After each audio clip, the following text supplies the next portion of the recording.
Hey everyone, so I just wanted to say that we went and got a fish isolation box on the weekend from our local fish shop because from our last video where the Corydora eggs were falling through the net, and then I put the stocking over it. Now I thought we didn't have any of the babies and we bought this as a backup in case they do lay more eggs. But I've just had a look in there and there actually is one Corydora in there. So I'm like, maybe I should set this up and pop them in to see if we can get him or her to survive. So I'm just going to put it together. So this is a really good one because a bit more expensive. Because, as the guy said, when you pop it together, you can put the air stone straight in here, I think he said, and then it creates the flow right into the isolation tank, so that's good. And it's fine materials on both sides, like it's almost like wire, but yeah, no eggs are gonna fall through them. So it's just this, and it goes on the side, and you click it onto the side of the tank, and it's got a screw to hold it there. And it's got the lid here. So we'll give it a go. As I said, it was a little bit more expensive, but even with the future, if we ever have more angelfish eggs, we could put it right in here, and because the air stone's already going into there. No, it must go through the top. Okay, I'll work it out anyway. So yeah, so it's just a quick little video to show you our little kind of breeding box, I guess you can say. So now it was a little bit more expensive. I think this one was 60, but most of the breeding boxes are 20. So and if you look after them, you'll always have them. And then we just put this bit clicks on here. I don't know how tall to put it yet, so I won't click it in there in case I can't get it off. And then it just attaches to the glass like that. It moves through. So what I might do is give it a quick rinse, take the other breeding net out, and we'll just see how we go.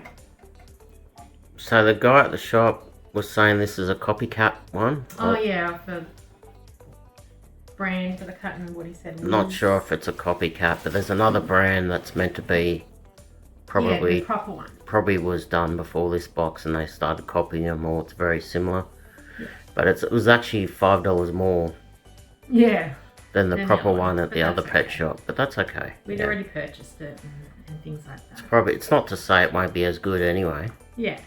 If not better. Maybe they've improved the design, maybe they haven't, who knows. But it definitely looks larger, doesn't it? It does look larger than the one. Yeah, so at the other fish shop they did have one set up in one of their shrimp tanks actually, and it had some of the pea puffers in it. So yeah. And they looked really big in there, so yeah. But could you get a couple of sizes? You might get different size boxes. You might get different sizes, because I don't know. Comment below, but guys, if you use something similar, everything's in Chinese, so is it Chinese, Amanda, you reckon? Yeah, so we can't. Well, made in China, so I'm assuming Chinese. Yeah. Yeah. But that doesn't mean it's any less of a brand than the other ones. I think the other one was probably made in China as well. I would say. Probably all made in the same place anyway. I don't recall. It was Wiz or something. Wasn't Designed in America, Australia, who knows? So what happened with the stocking? It was a fail. Do you think the stocking failed, or do you think that we just played around with them too much? I know, I think we had success, but because we didn't have the right setup for them, then they were just falling through. Because as I mentioned to you, I said I swear I saw a few falling through before we even. Yeah. I thought it was my imagination, but. So by the time we got to it, it was too late. We probably saved one or two, and then stuffing around, putting the stocking on. Yeah. We could get to a. If not, that one that's in there now would have been probably gone as well. So the stocking would work, but it was just we were doing it in the process of them hatching, which was no good. It was no good, no. Yeah. But the stocking doesn't work because it's not letting as much flow in there. And the gouramis were sucking trying to suck the fish through as well. Yeah. Other people said that online as well. Yeah. So unfortunately we got one, and we don't know whether it's going to last, guys. Yeah. But we'll give it a go. Where's this going into? I'll just put it in the main tank. Breeding box that we did buy for the Corydoras. It sits there. I just haven't put the air hose in. I just didn't have time. It's a really good little container. As I said, once obviously you have the air stone in there, it would filter it better. Yeah, it sits on there really well, and I like that it's clear, so it's, you know, you can obviously see through it with you, kind of. The angelfish are a little, I don't want to stand too close here because the angelfish have laid more eggs. And look how many they've got. Whoop, won't get too close. But yeah, it works really well. I just have to put the air stone in, which I really should do it while I'm thinking about it. So here's the one Corydora that we have managed to save.